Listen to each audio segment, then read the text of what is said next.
As Ms. Davis stepped into her new classroom, not a single student paid her any attention. She set her purse down on the desk in front and looked around. All the high school students were either on their cell phones or talking to one another. Not even one had so much as glanced in her direction, but it wasn't any different from what she expected.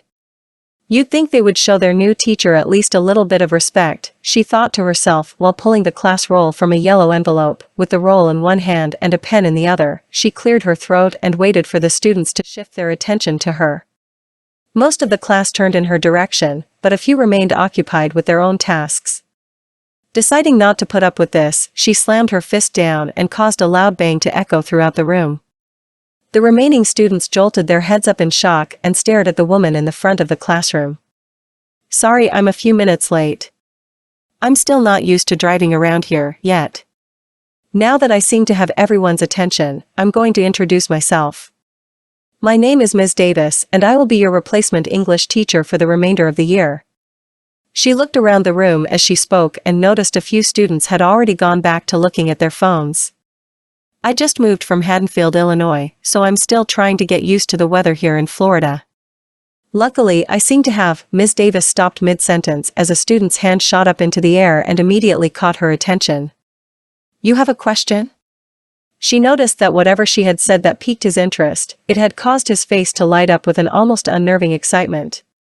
"You said you came from Haddonfield?"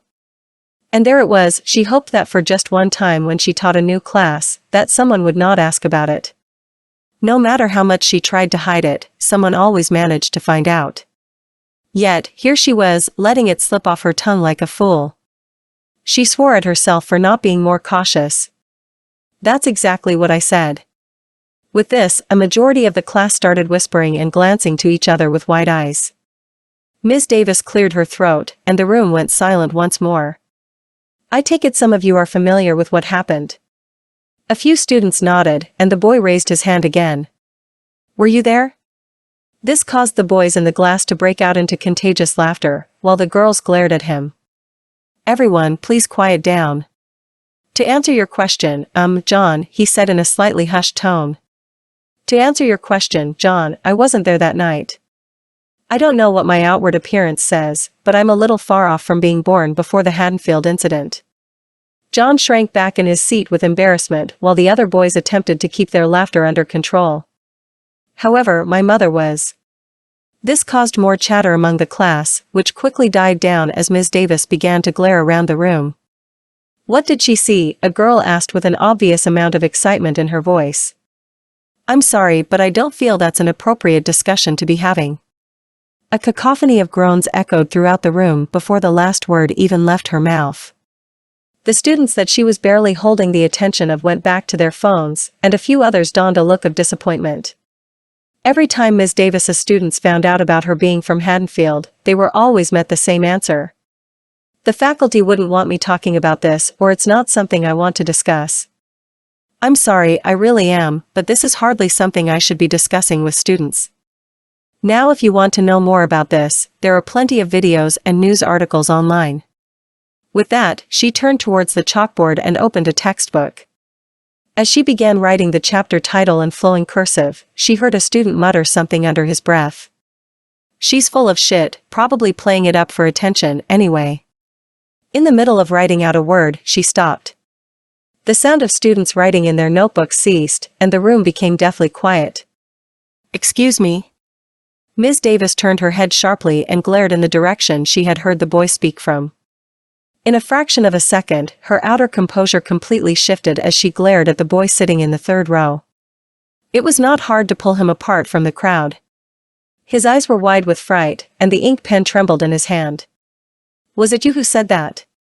The boy quickly shook his head from side to side. "No, ma'am." Ms. Davis slammed the book shut in her hand and laid it down on her desk. Slowly, she walked in his direction.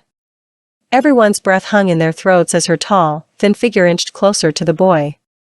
As she stood over his desk, she could see his hands begin to shake even more and sweat gather on his forehead. "For God's sake.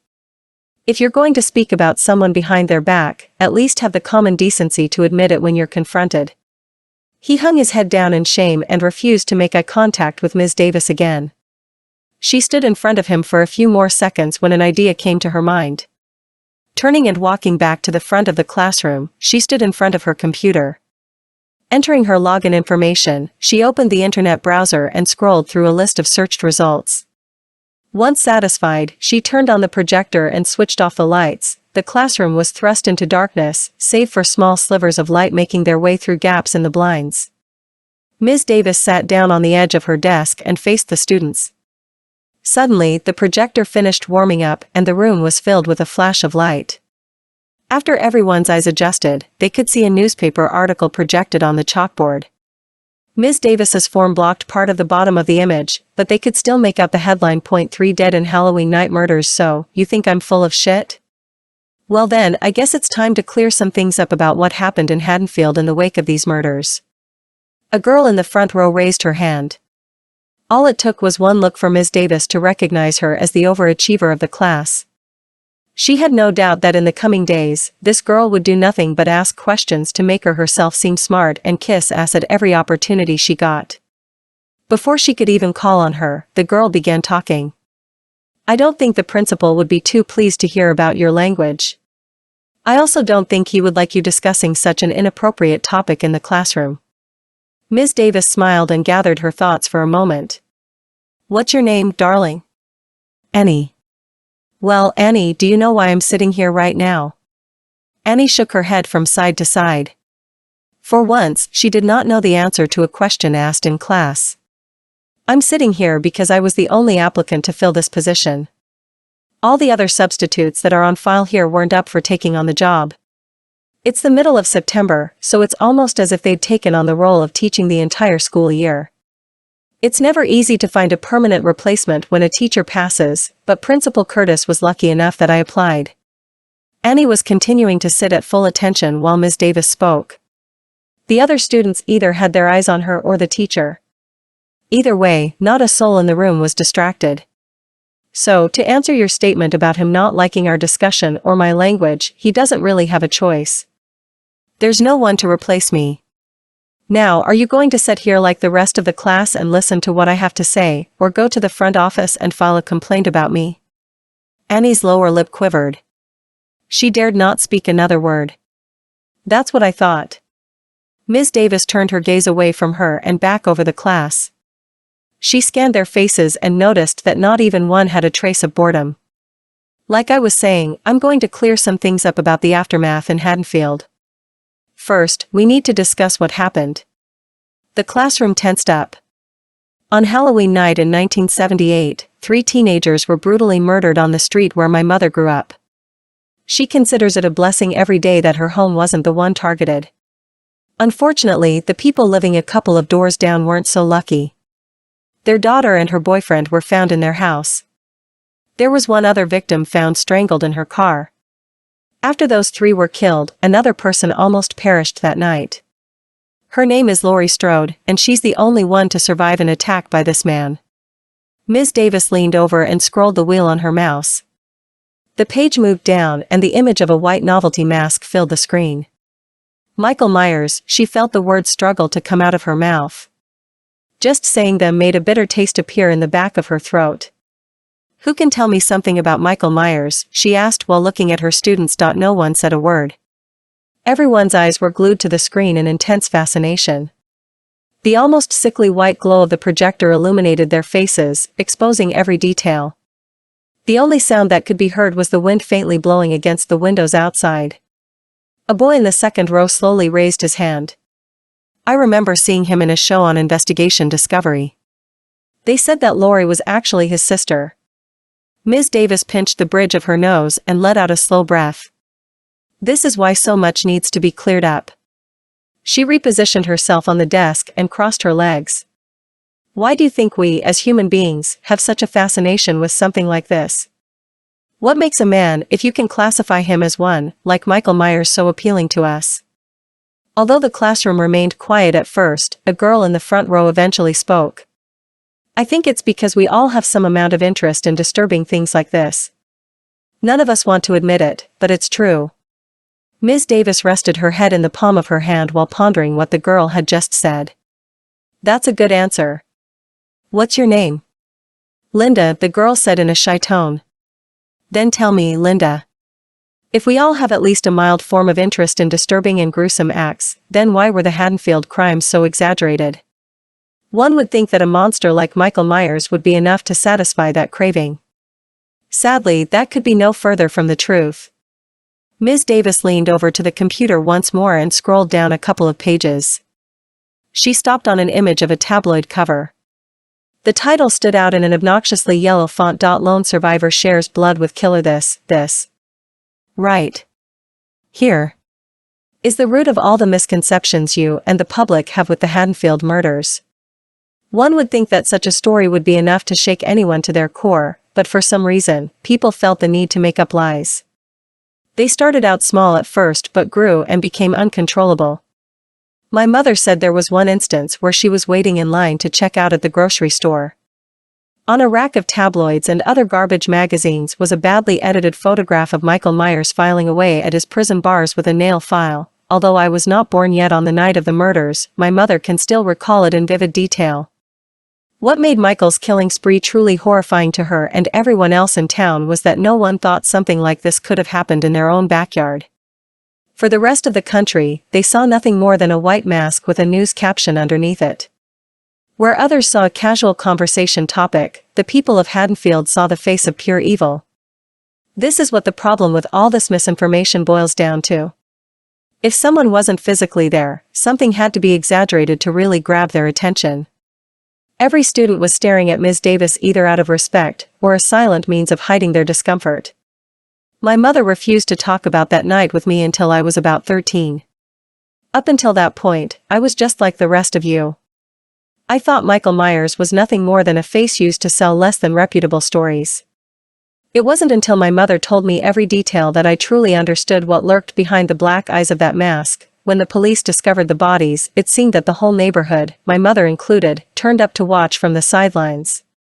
Most of the people lining the sidewalk were still wearing Halloween costumes. As the first body was taken from the house on a gurney with a sheet draped over it, the crowd began to realize the weight of what had happened. All voices were hushed as the night air was filled only with the sound of wind and tumbling leaves. One by one, the bodies were pulled from the house. Gradually, local news vans swarmed the area. By this time, my mother and her friends had returned home. It wasn't until later in the night that they captured Michael Myers. Apparently, he had been shot by his psychiatrist while attempting to flee.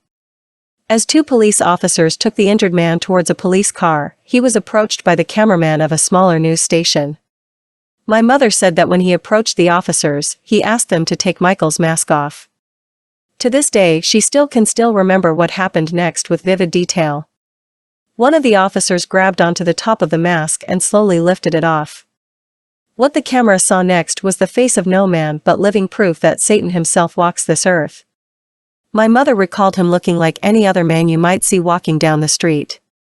It wasn't until she looked at his eyes that she realized what Michael really was. Burning deep inside those seemingly empty eyes was something she can still only describe as pure evil. Now to some of you, that sounds like a cliché, but I want you all to stop and think for a moment. Close your eyes and try to imagine this. Think about what it must be like for a person to be purely evil. I'm not talking about cruel intentions.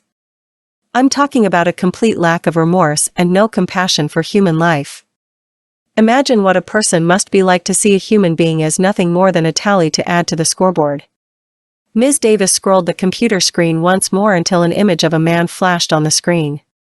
He stared into the camera with a blank expression.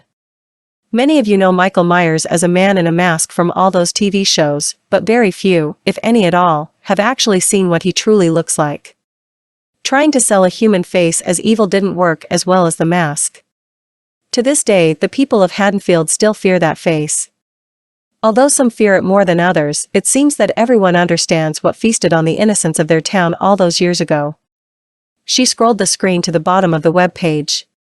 The last article was dated as being published a couple of years after the murders. This was the last article that any of those magazines published about Michael. It was almost as if by the following week, the world had forgotten about him. He was now in prison, and the country moved on to the next sickening story that satisfied their hunger for disgust. However, the nightmare wasn't over for Haddonfield. Everyone in town knew that Michael was in prison, but that hardly did anything to settle their nerves. He had broken out once, so the fear that he would do it again lingered over the town. To this day, some residents still fear that he will return. This is the difference between Haddonfield and the rest of the country. Everyone else got their sick kicks watching news stories about him, while Haddonfield lived in his shadow for years to come. When I was growing up, the fear of Michael Myers had dwindled some, but still had a strong presence over our town. No one took enjoyment from hearing his name or reading about his killings. Parents set strict curfews for their children. They acted as if Michael could easily appear from anywhere and unleash hell upon the town once more. None of you can know what it's like to grow up in fear of something so evil that just the sheer mention of his name would send a chill down your spine and make your stomach churn. There was always the lingering feeling that someone was following you or that someone was watching through your bedroom window. This wasn't like being afraid of a monster in your closet. In our case, the monster had walked the streets, and you could still see the footprints. To the rest of the country, Michael was just a face. To Haddonfield, he was a horrific evil who still cast a shadow over the town. Sadly, the media couldn't exactly sell our view of what he really was. So instead, they turned him into a gimmick until there was hardly any truth to his story. With time, I've learned that an exaggerated lie sells better than the plain truth. Ms. Davis stopped talking and studied the class. Some girls had shrunk back in their seat while others were nervously glancing around. Even some of the boys seemed to be on edge. The discussion had begun with the class listening eagerly, but slowly devolved into an understanding of true evil. Some had handled it better than others, but even the strongest had been broken. This is why I don't talk about Haddonfield around other people. They see Michael Myers as nothing more than a novelty meant to fill late-night time slots and be a brief discussion topic over drinks. To us, he still walks the streets of our little town. He still watches people through their windows at night. He still waits in the shadows to claim his next victim. She scrolled back to the image of an unmasked Michael Myers and zoomed in on his eyes until they filled the screen. When the Haddonfield sheriff was interviewed about that night, he talked about his discussions with the psychiatrist, Dr. Loomis. According to him, Dr. Loomis had stated that in all the years he had observed Michael, he was never really looking at him. Instead, Michael was looking past everything, looking at that night in 1978.